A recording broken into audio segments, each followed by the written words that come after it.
มาสัมผัสกับธรรมศาสตร์นี่จะเป็นห้วยน้ำเตาะนะครับเป็นตาดแช่เขาเอิ้นว่าตาดแช่เบียร์แช่เหล้านี่กินเย็นได้คันเอาเหล้าเอาเบียร์มาแช่ละโอ้ยกินและเย็นคอเย็นสบาย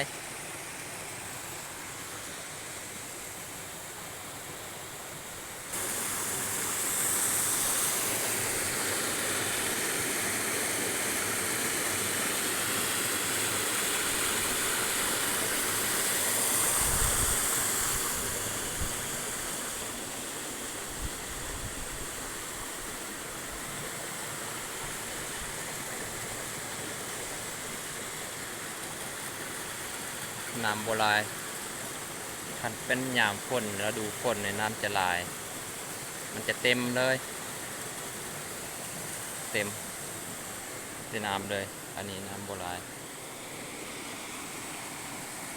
โอ้บรรยากาศโคตรเย็นเลย